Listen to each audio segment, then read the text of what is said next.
یاد رکھیں اللہ تین طریقوں سے دعا جو ہے اس کو آنسر کرتا ہے. یا اللہ اسی وقت دے دیتا ہے امیجیٹلی، یا اللہ جو ہے اس کو تھوڑا سا ڈیلے کرتا ہے، کیونکہ ظاہر ہے اللہ تعالیٰ اس بندے کو مزید نکھارنا چاہتا ہے. اللہ چاہتا ہے یہ میرے پاس آتا رہے، مجھ سے مانگتا رہے.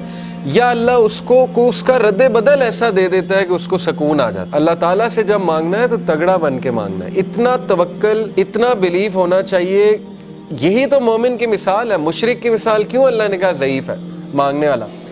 کیونکہ اس کے ہارٹ میں ڈاؤٹس ہیں، اس کو مانگنا ہی نہیں آ رہا، اس کو پتہ ہی نہیں ہے میں نے مانگنا کیسے. لیکن بلیور کے ہارٹ پہ اللہ تعالیٰ نے یقین طاری کیا ہوا ہے کہ وہ مانگنے والا بھی بہت اسٹرانگ ہے، اور جس سے مانگا جا رہا ہے وہ تو پھر اللہ ہے. اللہ سے جب مانگتے ہیں تو پھر 100% ہوپ کے ساتھ مانگتے ہیں. یہ دعا کے آداب میں شامل ہے.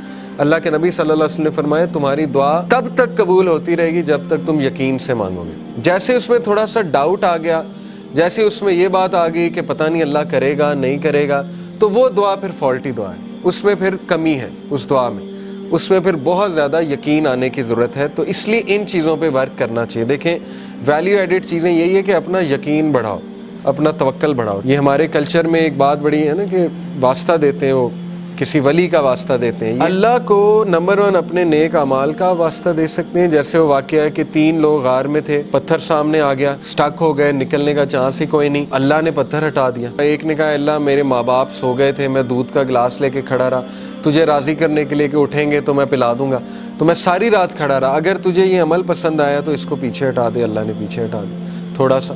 دوسرے نے کہا اللہ مجھے دعوت گناہ، میں گناہ کرنا چاہتا تھا، لیکن اس عورت نے جب میں انٹر ہونے لگا تو اس نے کہا اتق اللہ، اللہ سے ڈر جا، تو اس نے کہا میں ڈر گیا اللہ. اب اللہ کو یہ عمل کتنا پسند آیا. حالانکہ کوئی کہہ سکتا ہے کہ یار وہ تو پہلے سے گناہ کرتا آ رہا ہے، یہ کیا بڑی بات ہے، پیچھے ہٹ گیا. نہیں، اللہ کو یہی تو پسند آیا ہے کہ وہ میرے ڈر سے پیچھے ہٹ گیا. تو اللہ از آل اپریشیٹو، اللہ اپریشیٹ کرتا ہے. اللہ نے پتھر ہٹا دیا. تیسرے نے کہا اللہ میں نے جو ہے وہ کسی نے میرے پاس بکریاں رکھوائی تھیں، بکریوں کے بچے ہو گئے تو اس سے میں نے کچھ پروفٹ کما لیا. جب وہ واپس آیا میں نے اسے بکریاں بھی دی اور وہ پروفٹ بھی دیا. یعنی اس لیول کی آنیسٹی. تو اللہ اگر تجھے یہ پسند آیا ہے، تیرے لیے کیا تھا اور تجھے راضی کرنے کے لیے، تو پتھر مکمل ہٹ گیا. تو یہاں سے ثابت ہوتا ہے کہ اپنا وہ عمل آپ نوٹ کریں جو آپ نے خالص اللہ کے لیے کیا ہے. اچھا ہے کہ آپ نا ہر عمل پیور اللہ کی رضا کے لیے کیا کریں، کیونکہ مصیبتوں میں وہ چیز کام آئے گی.